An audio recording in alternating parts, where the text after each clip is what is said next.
Bonjour et bienvenue sur la chaîne PriceBank. Notre site internet s'évertue depuis plus de 15 ans à ce que vous fassiez des choix bancaires et financiers performants, compris et assumés. Alors, si les marchés boursiers et les actions sont régulièrement évoqués dans les médias, je vous propose aujourd'hui un cours de rattrapage sur un placement trop méconnu. Je vais vous parler des obligations.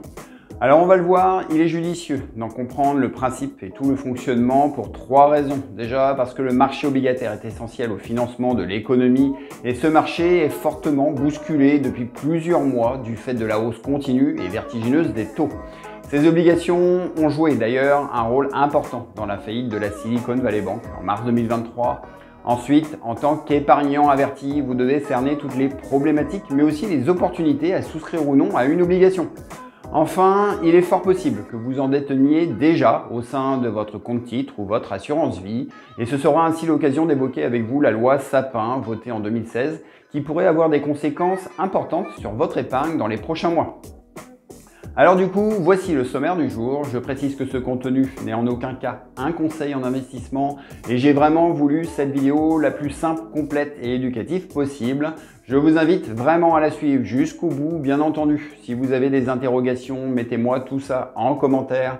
Je vous répondrai personnellement. Je vous invite enfin à liker ce contenu, à vous abonner à notre chaîne et sans tarder davantage, voyons ce qu'est une obligation. Elle se définit comme un titre de créance émis par un émetteur qui peut être aussi bien une entreprise, une collectivité locale ou un État. Concrètement, c'est une partie d'un emprunt qu'un investisseur comme vous et moi va accorder à l'émetteur afin qu'il puisse financer ses investissements. Le capital prêté initialement vous sera remboursé à la date d'échéance fixée car une obligation a une durée de vie, on parle ici de sa maturité. Et au final, l'achat d'une partie de cette dette donne droit à une rémunération.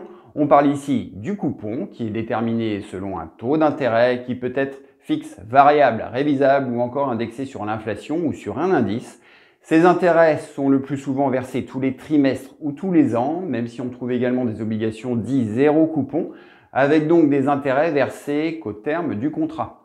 Enfin, retenez également, car c'est important pour la suite, une obligation s'achète soit lors de son émission via le marché primaire ou soit via le marché secondaire si le titre est revendu avant son terme.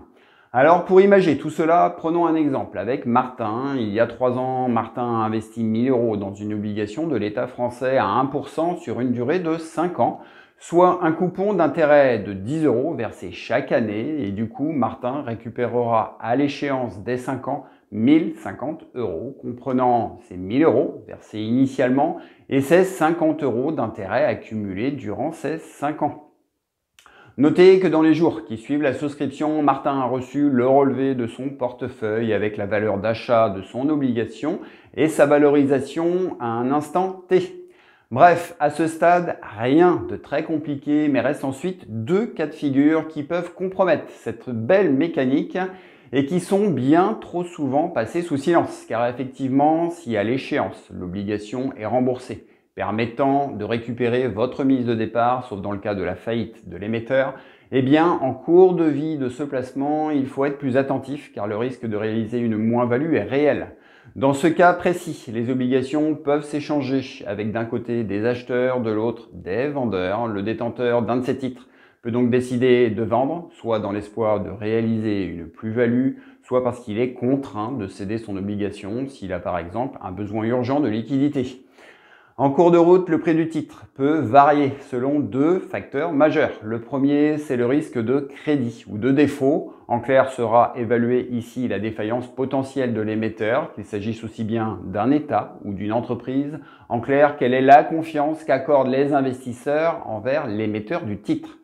Le second cas, qui touche actuellement le marché obligataire, c'est le risque de taux qui intervient si l'investisseur est contraint de vendre son titre avant l'échéance prévue alors que les taux obligataires remontent, comme c'est le cas depuis 2022 après plus de 15 ans d'argent gratuit. Si on reprend notre exemple et si je pars du principe que les obligations actuelles rapportent désormais 3%, eh bien Martin, avec son titre à 1%, va être piégé entre soit garder un titre qui rapporte rien ou bien le revendre, mais il va se retrouver en concurrence avec des obligations au rendement plus élevé. Il devra donc concéder une baisse de son prix Et quoi qu'il en soit, son relevé de portefeuille va lui matérialiser cela par une moins-value latente. Et si Martin décide de vendre son titre au prix de 900 €, eh bien Jacques, le nouvel acquéreur, continuera finalement à toucher le coupon annuel de 10 € associé à l'obligation. Mais surtout, au terme du contrat, il recevra 1000 € pour un titre payé que 900 €. Et si on additionne au final les coupons et le gain à l'échéance, Jacques aura perçu un rendement comparable aux obligations rémunérées à 3%. En définitive, comprenez qu'en 2022 et 2023, les banques centrales ont augmenté leur taux directeur afin de combattre la hausse brutale de l'inflation, mais ce resserrement monétaire extrêmement rapide a entraîné avec lui un effondrement du prix des anciennes obligations et ce krach obligataire fait aussi remonter mécaniquement les rendements des nouvelles, offrant ainsi aujourd'hui des opportunités d'investissement plutôt favorables. Alors maintenant que vous comprenez mieux tous les tenants et aboutissants d'un titre de créance, reste à balayer avec vous les façons d'y souscrire. Il y a ainsi différentes manières d'en acheter. Ça peut se faire en direct au sein d'un compte titre, mais vous avez également la possibilité d'investir au sein de votre assurance vie ou plan d'épargne retraite via des OPCVM obligataires qui sont des fonds investis dans une multitude d'obligations. Certains de ces fonds capitalisent les intérêts, d'autres les distribuent. Mais il est aussi proposé des ETF dédiés avec pour principal avantage d'être bien plus digeste en frais. Alors à titre d'exemple, et sans que cela puisse constituer un conseil en investissement, je peux vous citer par exemple comme fonds obligataire le Lyxor ESG Euro Corporate Bond, portant sur des obligations d'entreprises européennes, ou encore le Lyxor Euro Government Bond, sur cette fois-ci des emprunts d'État européens. En fait, ce qui est important de comprendre ici, c'est que comparé à une seule obligation, ces fonds présentent une meilleure résistance au risque de crédit, car un emprunt défaillant viendra impacter le fonds, mais bien moins que si Martin avait investi directement en totalité sur ce titre. Je tiens donc à rappeler qu'une obligation présente bien un risque de perte en capital. Pour cette raison, les gérants d'actifs et les banques protègent normalement leur portefeuille contre ce risque à travers notamment des crédits de default swap, plus connus sous l'acronyme CDS. Ces swaps sont en fait des produits dérivés qui agissent comme une assurance afin de couvrir les risques de défaillance d'une obligation, et ce sont bien ces fameux swaps dont il a été question lors des fortes tensions sur les valeurs bancaires américaines, suisses ou allemandes au printemps 2023. Alors voilà, maintenant vous en savez bien plus sur comment fonctionne une obligation, sur ses risques, les façons d'investir, et afin de boucler véritablement la boucle, je souhaite à présent vous dire deux mots également des fonds euros, des contrats d'assurance vie, car ces derniers sont investis à 80-85% dans des obligations qui ont été malheureusement souscrites avec les faibles taux d'intérêt de ces dernières années. Et du coup, si vous m'avez bien écouté, eh bien la forte remontée des taux ne les a pas épargnés en faisant baisser leur valeur latente. En définitive, comme on l'a vu pour Martin tout à l'heure, et si en tant qu'épargnant, nous avions à retirer massivement notre argent de ces fonds euros, les compagnies d'assurance seraient contraintes de vendre leurs obligations avec une moins-value et un risque évident d'altérer leur solidité financière, mais aussi de compromettre au passage la garantie de capital que l'on attend tous d'un fonds euro. Alors sans vouloir vous faire peur et surtout dans le seul but d'être bien informé, ce risque n'est pas une utopie. Et si France Assureur, l'ACPR ou encore la Fédération bancaire se veulent rassurantes sur ce placement numéro 1 des Français qui pèse quasi 1400 milliards d'euros, notez toutefois qu'en mars 2023, la compagnie d'assurance italienne Eurovita a déjà subi de plein fouet les affres de la remontée fulgurante des taux de la BCE.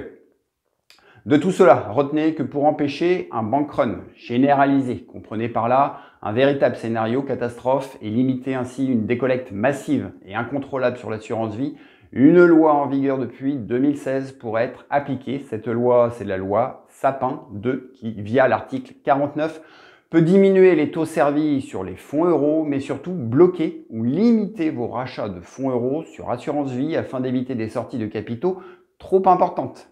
En clair, si Martin dispose de 50 000 € sur son assurance vie et souhaite tout retirer du jour au lendemain, l'assureur peut être amené à lui interdire ce rachat si cette loi venait à être appliquée. En définitive, la hausse brutale des taux fait ainsi peser un risque sur le fonds euro, mais la loi Sapin 2 est là pour éviter aux sociétés d'assurance de devoir vendre des obligations à perte et de se retrouver durablement fragilisé.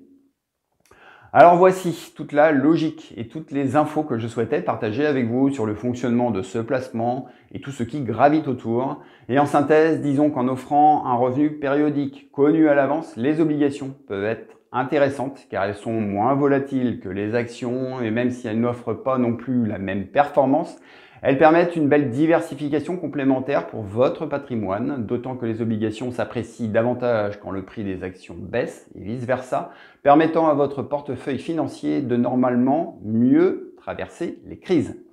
On a vu également que le cours d'une obligation peut varier selon sa durée, selon le risque de crédit et selon le risque de taux.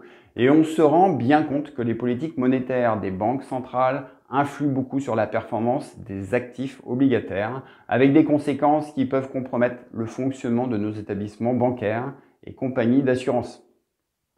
Alors, quoi qu'il en soit, avec la remontée des taux, Martin peut s'intéresser de nouveau aux obligations car elles redeviennent pertinentes. Mais surtout, si vous comptez en acheter, partez vraiment du principe, s'il vous plaît, d'aller au bout de l'échéance. Pour le reste, bank run ou pas, loi Sapin ou pas, la confiance reste et demeure la pierre angulaire du système financier, que l'on soit un particulier, une entreprise, un emprunteur ou un épargnant. Alors voilà pour aujourd'hui tout ce que je souhaitais vous expliquer. Je reste à votre écoute en commentaire. Si vous avez apprécié ce contenu, je compte sur vous pour liker et partager la vidéo. Pensez à vous abonner à la chaîne et à vous rendre sur notre site internet pricebank.fr. Sur ce, grand merci à vous, à la semaine prochaine et rappelez-vous qu'avec Pricebank, faites les bons choix pour votre argent, pour des finances qui vous ressemblent, comprises et assumées. Ciao à vous!